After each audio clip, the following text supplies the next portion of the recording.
Lord, prepare me to be a sanctuary, pure and holy, tried and true.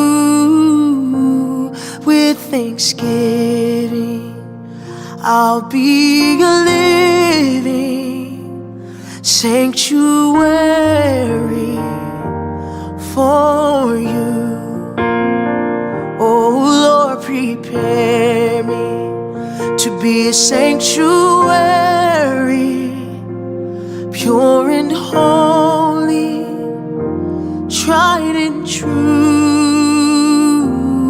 With thanksgiving, I'll be a living sanctuary for you.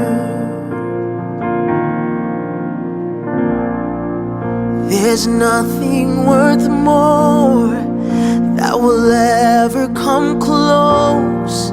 No thing can compare. You're our living hope.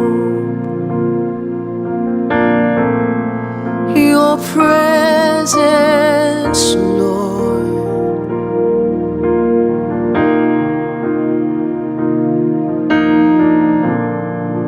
I've tasted and seen of the sweetest of loves, where my heart becomes free and my shame is undone. In your presence, Lord,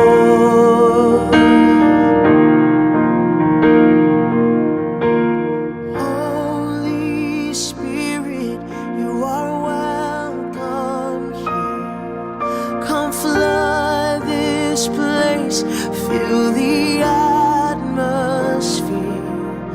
Your glory. Hallelujah, hallelujah, hallelujah. Hallelujah, hallelujah, hallelujah. Mukama yebazibwe. Mbalamusizaako nnyo mwenna mu linnya erisinga amannya gonna, erya Mukama waffe Yesu Kristo, omwana wa Katonda oyo abeerera ddala omulamu ennaku zonna. Mbatumiddeko nnyo mwenna gye muli mu bifo eby'enjawulo, mawanga ag'enjawulo, gye musinziira okulabika nti muwuliriza Just Gospel Media Uganda, wamu ate n'emikwano gyaffe abatufunira ku Just Gospel Fellowship Center, wali ku WhatsApp channel yaffe kwe tusinziira okulabika nti tuweereza abantu ba Katonda. Mbagala nnyo mwenna ali mabega w'emizindalo gino ejja Just Gospel Media Uganda YouTube channel. Mwereza Mukama, muddu mu Kristo, mwerezaawo ayitibwa Nicholas, nga nze wendi leero okulabika nti tutambula ffenna eddakiika 4 nga tubaako ebigambo bye twogera wakati wange naawe. N'olwekyo ngenda kusaba obeere mugumiikiriza ompe eddakiika 4 zokka tubeeko ebigambo bye twogera mu linnya erisinga amannya erya Mukama waffe Yesu. Era nzikiriza nti bwe tunaamaliriza olwaleero ojja kuba oweeredde omukisa. Wiiki eno twatandika topiki yaffe gye twayita The Heart of a Servant, omutima gw'omuweereza. Mukama yebazibwe, omutima gw'omuweereza. Twatandika ku Monday, ku Lwokubiri tetwaliwo olw'ensonga ezitali zimu na zimu. Lwali lwakumeka? Lwokubiri tetwaliwo, n'Olwokusatu lwali Lwakusatu. Kale mujja tusaasiramu, naye nga ssaawa yonna tutegeka tujja kuba weetuli mu bujjuvu nga buli eri wetwali. N'olwekyo mutukwatiremu katono nnyo nyonyini ddala, tujja kuba tubaweereza. Katusabe. Kitaffe omulungi, omwagalwa, njagala kwebaza nate olwakadde kano akalungi k'otuteekedde nga tugenda okwogera ebigambo bino. Nzikiriza nga mu kifo kino waliwo omuntu gw'ogenda okuyamba, omulwadde yenna ng'ayina ewamuluma, ayina ekimuluma. Ssebo, nzikiriza nti ekirwadde ekyo kigenda mu linnya lya Yesu Kristo, omwana wa Katonda omulamu. Obulwadde obwo bukolimira obutadda. Gwampuliriza ng'oli mulwadde, twala okukkiriza ng'owulira eddoboozi lino. Mukono ogumu guwanike mu bbanga, omukono omulala guteeke awo wennyini w'omanyi nti wakuluma. Mu ddakiika 1, 2, 3, 4 okuwonyezebwa kujja nate gy'oli mu maanyi ag'Omwoyo Omutukuvu. Tuma ekigambo kyo Mukama, kubanga Bayibuli etusomesa nti ekigambo ky'omuweerezaawo muliro. Katonda yennyini omwesigwa, engalo ye ekoma ku bulamu bwo. Ofuna okuwonyezebwa kakati. Mutwe nga gubadde gukuluma, emikono nga gimenyesemenyese, spine cord yo nga yafuna okulumizibwa. Njogera ku oyo ng'ekyenda kyetuga, njogera ku oyo ebigere nga byazimba, nga byajjula amazzi, njogera naawe ng'amaaso gajjako ekifu. Njogera naawe mu linnya lya Yesu Kristo, omwana wa Katonda abira ddala omulamu. Twala okuwonyezebwa. Dakika zino tuziwaddeyo 2, 3, 4 nga tunabagenda mu kusomesa. Mafuta agawonya, amafuta agawonya gaka ku bulamu bwo kakati mu linnya lya Yesu. Gwe naawulira eddoboozi lino, sumulula omukono gwa Katonda, maanyi ga Katonda. Abasawo nga balemererwa okuba ku kibakola, Katonda mwene yennyini abeeko kyakola mu linnya lya Yesu. Katonda mwene yennyini abeeko kyakola gy'oli mu linnya lya Yesu Kristo. Omutima nga gwatuula mu mazzi, akalulwe nga tekakyakola, ekibumba nga kyajjulako amasavu, njogera gy'oli olwaleero mu linnya lya Yesu Kristo, omwana wa Katonda oyo abeera ddala omulamu. Gwe tuweereza, waliwo kyakola mu bulamu bwo. Ekyo nkyogedde kikubeereko. Katonda yennyini mwene asisinkane obulamu bwo. Wonna ewakuluma nkusabidde ofune okuwonyezebwa. Ekyo nkimanyi akikola, ekyo nkimanyi akikola. Ngoba endwadde mu bulamu bwo, gwali eyewala mawanga ag'enjawulo, oli mu Sweden, Denmark, yonna gy'oli, Saudi Arabia, Jordan,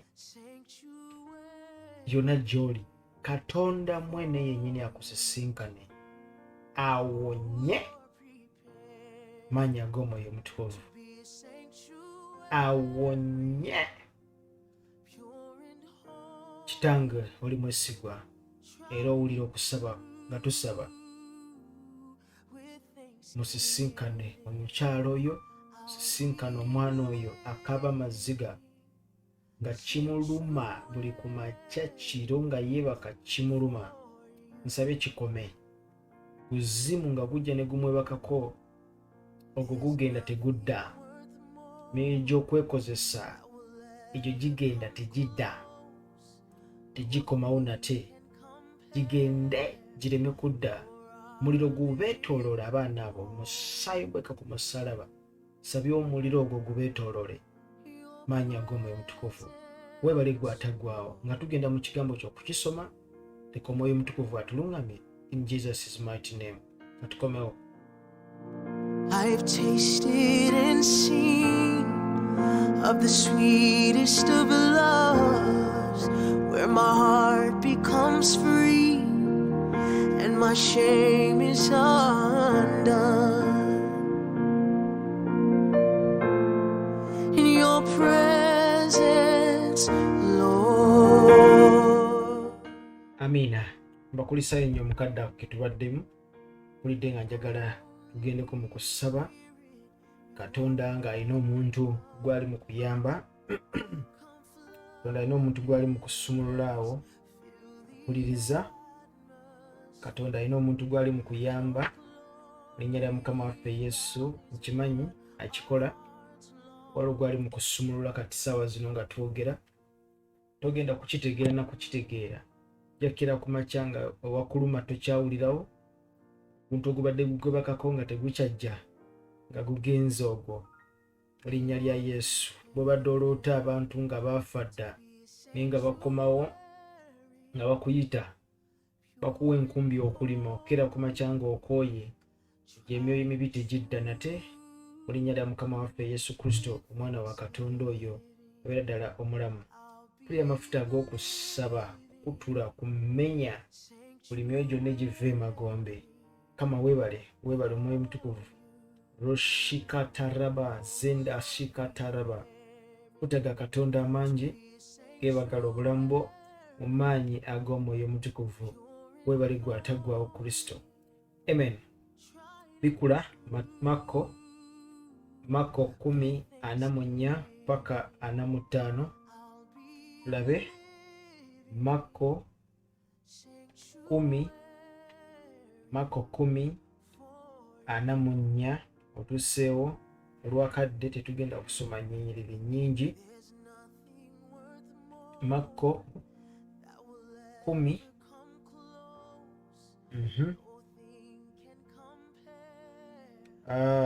tandikira ku lwana mu lumu kale. Mako 10:41 paka ndowooza ku 45. Si wabi kale katusome.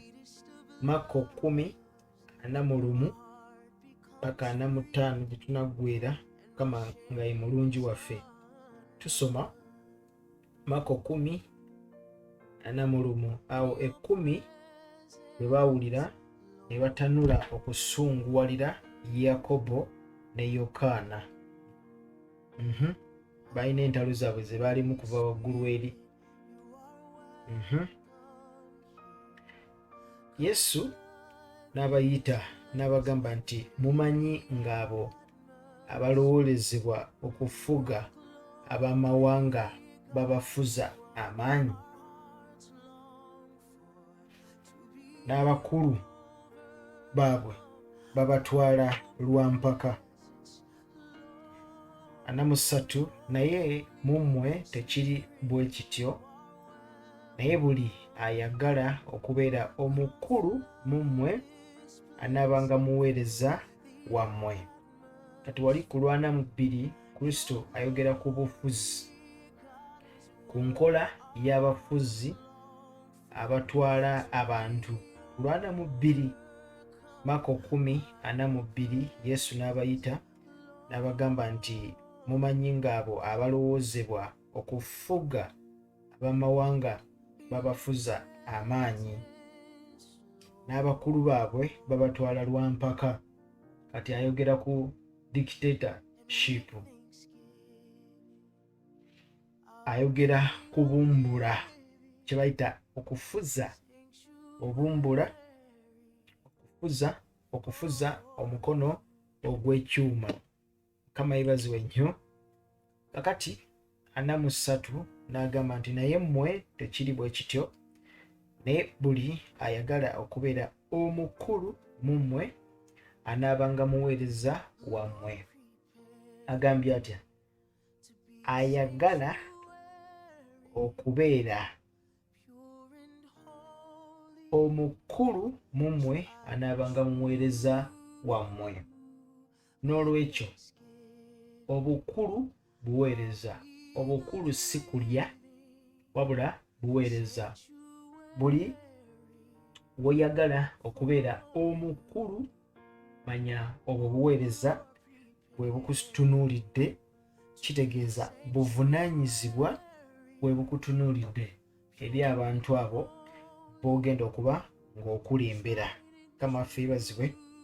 Kakati 44 agamba nti kubanga 44 Makko 10:44 gana buli ayagala okubeera ow'olubereberye mu mmwe anaabanga muddu wa bonna.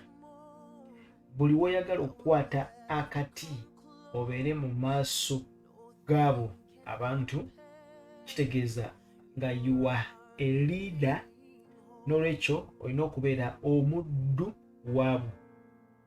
So bo be bakama bo, bo obatwala obakulembera, naye olina okubeera mu kifaananyi eky'omuddu, olina okubeera mu kifaananyi ekya servant. Oluzungu lutugambe bwe luti, kankusomere mu kitabo ekiyitibwa ekya Makko 10. Ampuliriza gy'oli eyo, kansube tutambula ffenna. Makko 10, manyi biboowa bino, biboowa tebinyumaamu wadde n'akamu, naye tulina okubyogera tubite. Bijja kusisinkana omuntu ali eyo ewala tetumanyi na gy'ali, naye ajja kuganyulwamu mu linnya lya Mukama waffe Yesu. Okay. Mark 10:44. Kakati Bayibuli ey'Oluganda ekozesa ekigambo omuddu. Kakati bw'okizza mu luzungu olwangu oyinza okumuyita slave, naye nga it's not slavery. Kama ebazibwe kiri servanthood. Kakati Bayibuli y'Oluzungu nsomye King James egamba nti and whosoever, Makko 10:44, and whosoever of you will be the chiefest shall be servant of all. You be a servant. Kasita ogamba nti okulembera, gayinza okuba maka, gayinza okuba ssomero, ayinza okuba business, busobola okuba obuweereza. Manya nti ogenda kubeera servant. Mukulembeze omu yagamba I'm not a servant of any. Nolwekyo mukakkane. Now Makko 10:45 agamba nti for even the Son of Man came not to be ministered unto, but to minister and to give his life a ransom for many. Agambye atya nti omwana w'omuntu, kubanga mazima omwana w'omuntu teyajja kuweerezebwa wabula okuweereza n'okuwaayo obulamu bwe okununula abangi. Now Kristo atuwa ekifaananyi eky'omuweereza, atwanjulira omutima gw'omuweereza gutuula wa? Omutima gw'omuweereza gutuula mu kuweereza abo abamuli mu maaso wangi. Omutima gw'omuweereza tegutuula mu kuweerezebwa wabula gutuula mu kuweereza. Omutima gw'omuweereza yenna nga you are a servant. You don't look to be served but to serve. Olina kuweereza abo b'oteekeddwa okuweereza, abo abakuli mu maaso ng'omuweereza. Njagala okuddamu okujjukiza tosobola kuweereza Katonda gw'otalabangako n'oleka abantu. Bwe tuba tuweereza Katonda tumuweereza okuyita mu bantu. N'olwekyo abantu ye priority esookera ddala okuweereza gye bali. Bwe bulamu obusookerako ddala okuweereza. Abantu abo mwe tuyita okuweereza Katonda. Kyova olaba Bayibuli etusomesa bulungi nnyo. Mukama waffe Yesu ayanjudde olunyiriri n'agamba nti omuntu yenna agambye 45 Mako 10:45 kubanga mazima omwana w'omuntu teyajja kuweerezebwa. Kristo yeeyogerako ng'agamba nti nze sajja kuweerezebwa wabula okuweereza. Kakati omutima gw'omuweereza yenna si kuweerezebwa wabula kuweereza n'okuwaayo obulamu bwo bwonna okuweereza. Bingi by'oyitamu, ebisoomooza bingi by'oyitamu, ssaddaaka nnyingi nnyo z'okola, naye nga zonna ozikola kulabika nti oweereza. Kristo naye kye yakola n'awaayo obulamu bwe, gwe nange tubeere abalamu mu ye. Yali asobola okusigala mu bitiibwa bye yalimu bereberye nga n'ensi tennaba kutondebwa. Yali asobola okusigala mu bitiibwa ebyo byonna. Mukama yeebazibwe.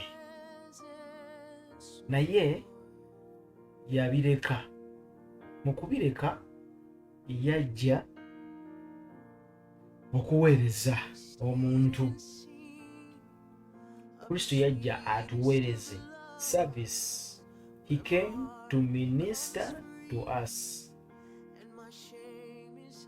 Mukama yeebazibwe. N'olwekyo gwe ali wano ampuliriza. Kristo alina ebigambo bye yayogera n'agamba nti kitange omulimu gwe wampa okukola ngutuukiriza. Ngutuukiriza kitegeeza yali ali mu kuweereza naye nga atya kuyita mu bantu, babuulira ebyo byamuweebwa okubeera nti akola. Gwe mutima ogw'omuweereza. Ekisookera ddala mu byonna ky'olina omanya nga tonnaba kuweereza Katonda oweereza abantu abo b'olimu. Oli administrator, oli presidenti, kale tetugendayo eyo. Oli administrator mu kyaki, oli musumba mu kyaki, gw'okulembera abakyala mu kyaki, gw'okulembera abaami mu kyaki. Buli oyimirira bw'oti manya ekigambo kino nti nga tonnaba kwogera nti oli muweereza wa Katonda, kitegeere nti oli muweereza w'abo bantu. You are a servant of those people. Ekyo bw'omala okukitegeera n'okinyekka munda mu ggwe n'omanya nti buli w'oyimirira abo abantu abo bakutunuulidde oweereza mu bulamu bwabwe. Bwe baweebwa omukisa Kitaffe ali mu ggulu ng'akuba mu ngalo ng'osasulwa omusaala, so si kutuula mu bitiibwa. Kakati bangi tuweereza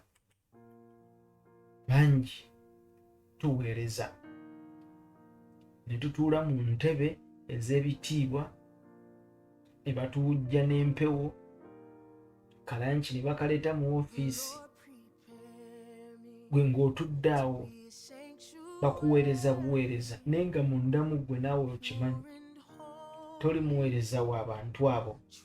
Gw'ofa kimu. I'm a man of God, a servant of God. Nze mpeereza Katonda. Mpeereza Katonda, nze mpeereza Katonda. naye nga bano abantu bano b'olimu kasasiro gy'oli bo tebalina nsa, era bw'obalaba bw'oti olabira ddala abantu abatalina magezi. Olw'obalaba bw'oti mutunuulire nnyo obuweereza obugenda mu maaso. Ku 100 oyinza okwesanga ng'abaweereza abaliko okukaaba amaziga, kubanga bangi si baweereza, bangi si baweereza b'abantu, no, bangi baweereza ba Katonda. Tukoogere, bangi baweereza ba Katonda. Nina ekyawandiikibwa kye ngenda okukuleetera, kankikuwe, mpamu eddakiika ntono nnyo nkikuleetere. Ngenda kwewuunya kyeggamba. Kye nkutegeeza kikino nti bangi baweereza ba Katonda naye nga si baweereza b'abantu. Kanzike. Pure and holy, tried and true, with thanksgiving I'll be a living sanctuary for you. Oh Lord, prepare me to be a sanctuary,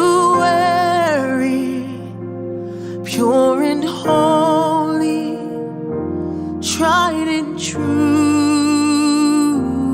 with thanksgiving I'll be a living sanctuary. Amebazibwe nnyo. Ekitabo ky'Okuva essuula ya 7 n'olunyiriri olusookera ddala. Kuva 7 n'olunyiriri olusookerako ddala.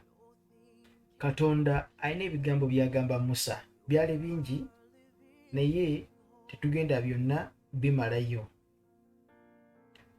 Isirayiri ng'esibiddwa mu buddu. Isirayiri ng'esibiddwa mu buddu.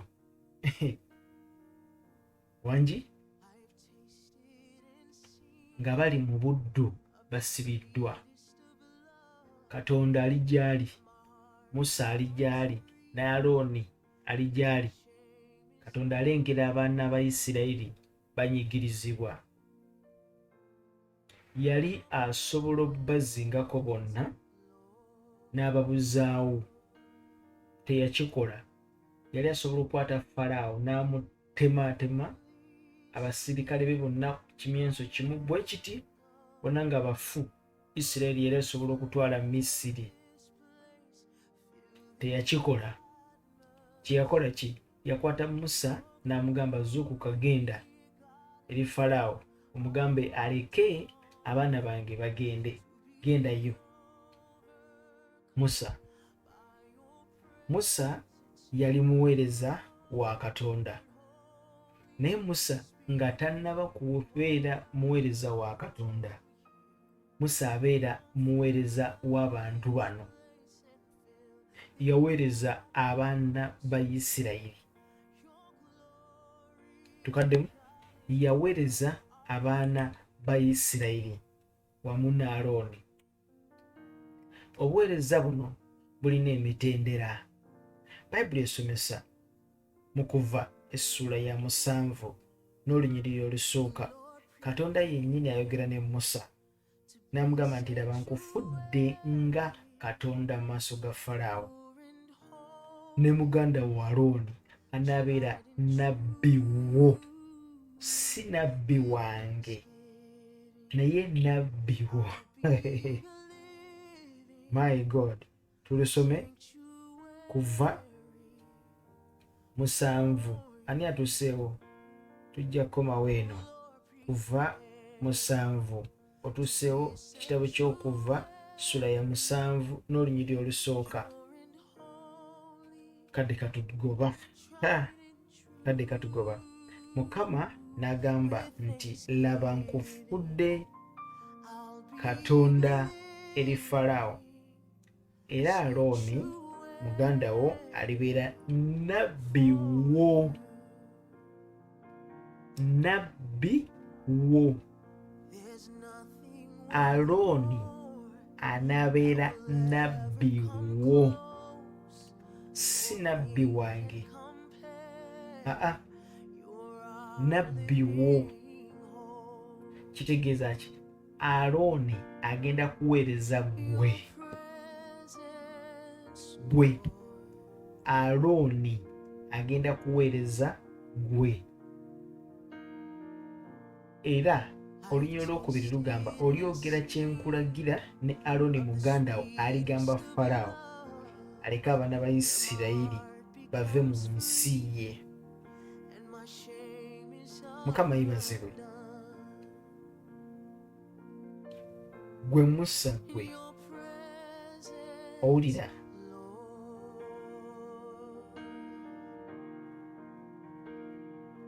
Alooni agenda kuba nabbi wo, si nabbi wange, nabbi wo. Mujjukira Eriya. Eriya yali agenda ng'alina Erisa. Erisa ng'aweereza Eriya. Baakanyanga mugamba nti mukama wo bamutwala. Mukama wo bamutwala. Ye ng'akanya kugamba mmanyi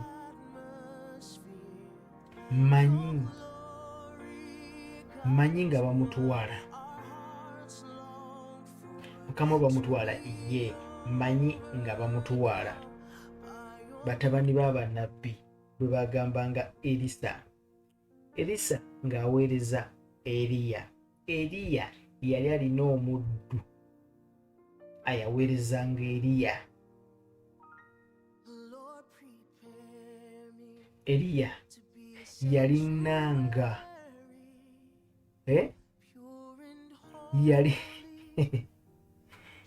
Eriya yali alina omuddu ng'amuweereza. Eriya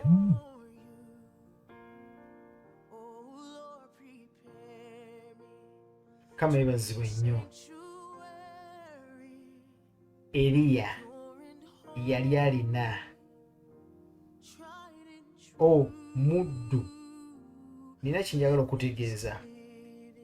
Kiri ludda wa? Mu Bassekabaka ekisooka ndowooza eyo 17 eyo. Kandi okunoonyeze. Bassekabaka ekisooka Eriya mpamu esekendi 2 zokka ndukunoonyeze.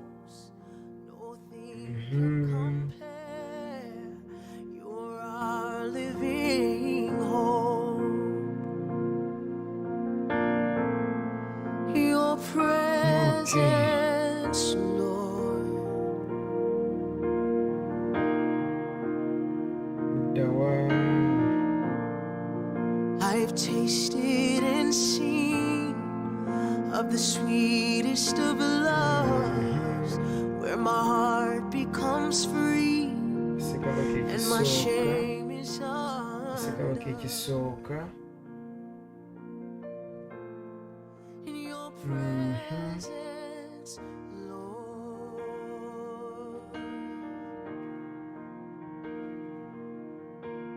Holy Spirit, you are welcome here. Come flood this place, fill the awo Eriya Omutisubi eyali kwabo Bassekabaka ekisooka 17 n'olunnyo lusooka. Awo Eriya Omutisubi eyali kwabo batula e Ggaliraaya n'agamba Akabu nti Mukama Katonda wa Isirayiri nga bw'ali omulamu, gwe nnyimirira mu maaso ge, tewaabenga musulo newankubadde enkuba mu myaka gino, wabula ng'ekigambo kyange bwe kiri. Nina akagambo kenjagala wano.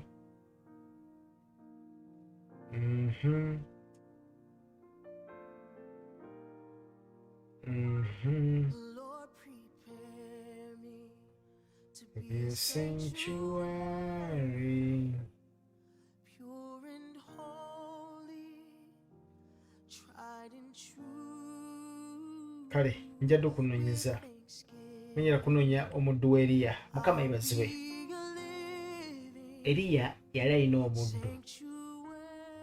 Bwe yagenda mu kusaba ng'amugamba nti genda otunule wabweru olabe eriyo akaliyo, nadda n'amugamba nti nedda, teri, tunula ku bire, eriyo ekiriyo, nedda. Mukama yebazibwe. No, ddayo olabe. Olina kyolaba? Nti nedda, sirina kyendaba. Nti are you sure? Yes, sirina kyendaba.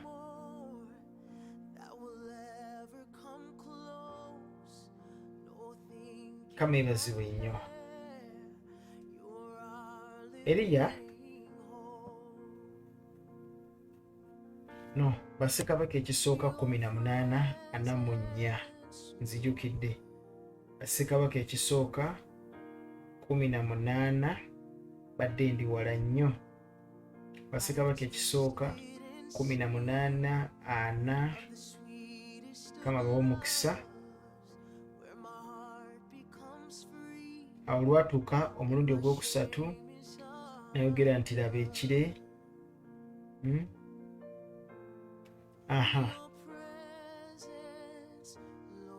Bassekabaka ekisooka 18:43 kulwana mu 2. Awo Akabu n'agoloka okulya n'okunywa. Eriya n'alinnya ku ntikko ye Kalumeeri n'avuunama ku ttaka n'ateeka amaaso ge wakati w'amaviivi ge n'agamba omuddu we nti yambuka no olengere ewali ennyanja. N'alinnya n'alengera n'ayogera nti tewali kintu. N'ayogera nti genda nate emirundi 7. Mukama yebazibwe. Eriya yali alina omuddu, servant, si slave but a servant. Mukama waffe yebazibwe nnyo. Mpulirize n'obwegendereza. Bassekabaka ekisooka 18 n'olunyiriri 44 43 44 45. Eriya yali alina omuddu gwe tuyita servant. Naye servant ono taweereza Katonda, aweereza Eriya. Aweereza Eriya. Eriya aweereza abantu n'aweereza Katonda. Nina ekigambo kinjagala okutegeeza olunaku olwaleero. Nga tonnaba kuweereza Katonda, oweereza bantu. Omutima gw'omuweereza yenna guweereza bantu. Mu kuweereza abantu oba oweereza Katonda. Buli wogamba ndi muweereza wa gavumenti, kitegeeza olina services z'otuusa ku bantu abali wansi. Mukama yebazibwe. Olina ministry gy'olimu. Ministry ya byanjigiriza, ministry ya bya bulimi. Kyovola nti obuweereza bw'abalokole buyitibwa ministries. Ministry. Ministry. Lwaki? Kubanga otuusa service, olina services z'otuusa mu bantu. Oli entitled okulabika nti oweereza abantu abo. Omutima gw'omuweereza si kuweererezebwa wabula kuweereza nga tonnaba kuweereza Katonda, kuweereza bantu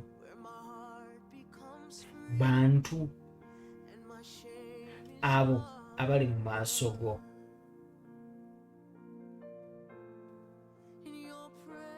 Abo abantu abali mu maaso go bosooka okuweereza.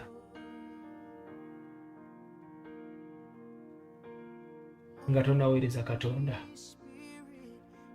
Naye kyannaku nti ate ffe ebintu twabivuunula bulala. Tuweereza Katonda, abantu ne baddako. Kyova olaba buli woofuna akasente oyagala kusooka kwekkusa, kubanga gweoweereza Katonda omanyi nti Katonda akusasudde, then bano ate b'oweereza bo ne beerya enkuta, ne bakuba mu ngalo, n'ozimba amayumba, n'ogula amamotoka, n'ogula amataka byalo ku byalo, n'okyusa eno, n'okyusa amasuuti, n'okyusa kino. Lunch ogirira Bungereza, dina ogirira mu America, breakfast ogirira Australia, saa 7 ez'emisana n'obeera mu lunch hour.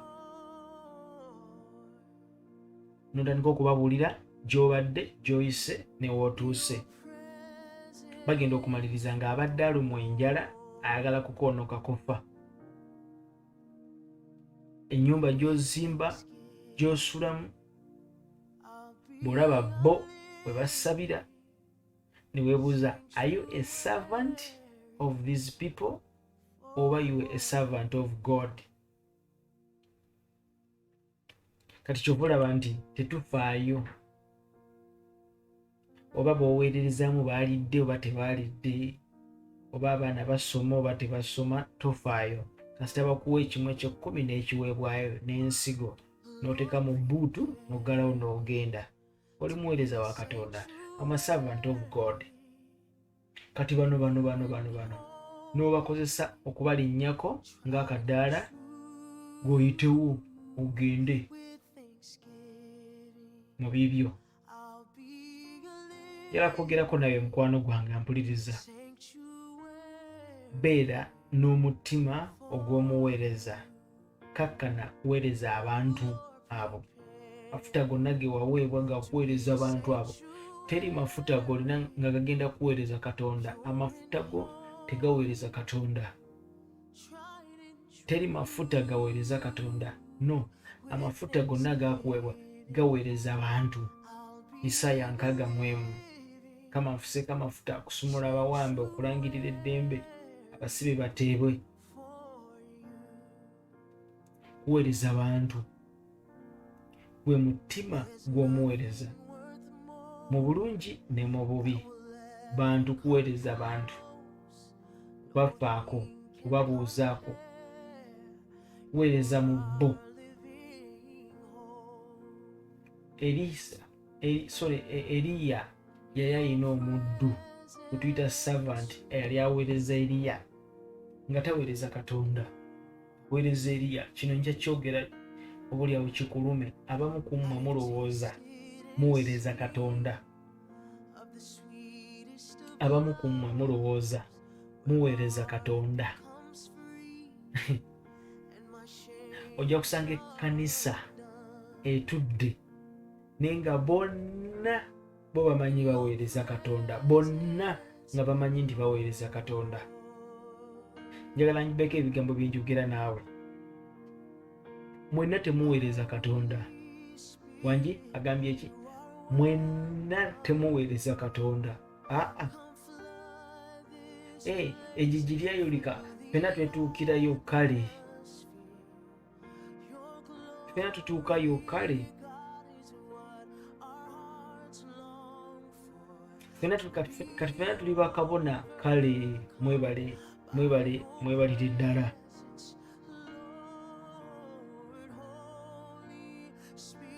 Mukama yeebazibwe nnyo. Njagala kumaliriza ebigambo bino. Mummwe mwenna abali abaweereza, mukakane mutuuke ku ddaala ery'okulabika nti nno mubeera baweereza nga temuweerezebwa, mubeera ku ddala erifaanaganako bwe lityo, obeera oweereza abantu. Buli oweereza abantu oba oweereza Katonda. Lwaki tukome wano? Tuneeyongera lunaku olw'enkya kubanga ebigambo tukyalina bingi ebyokwogerako. Lwaki Mukama takunjagalira? Amen. Kusabidde ebigambo bino bikole obulamu mu ggwe, bisumule omutima gwo gubadde gumenyese. Muweereza yenna abadde agudde ng'aweddemu amaanyi, kusabidde ekisa kya Katonda kikusitule, kikuyimuse, kikuzzeeyo wali we wali ng'oweereza mu maanyi. Kati oweereze by'olina okutegeera. Kati omanye ddi w'oweereza Katonda era omanye ddi w'oweereza abantu ba Katonda. Nkwagala nnyo, Mukama akunjagalire. Oyinza okubeera eyo ngwagala tusabeko ffenna, tukuŋŋaaneko ffenna wamu. Tujja kuteerawo wansi link oyinza okutusinkanira. Mukama akumpeera omukisa. Kwagala nnyo, oweereza Mukama, muddu mu Kristo, muweerezaawo Nicholas. Kwagala nnyo. Bye bye. God bless you. Shalom. Amen. I'll be a living sanctuary for you.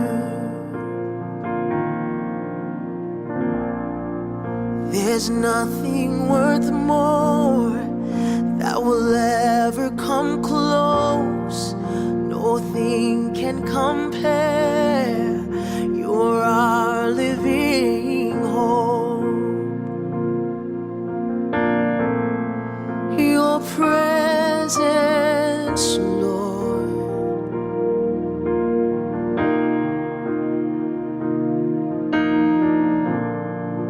I've tasted and seen of the sweetest of loves, where my heart becomes free and my shame is undone. In your presence, Lord,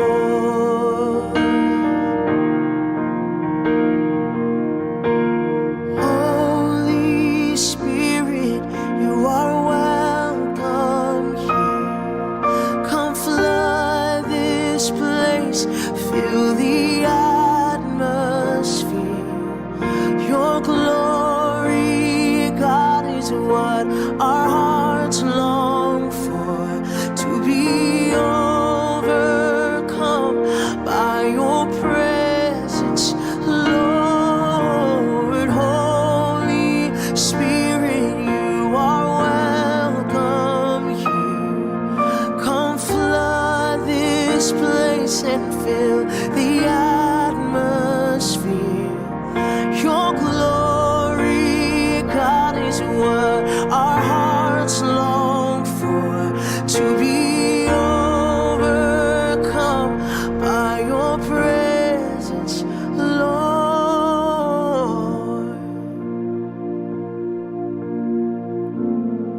Your presence, Lord. And with thanksgiving, I'll be a living sanctuary for you.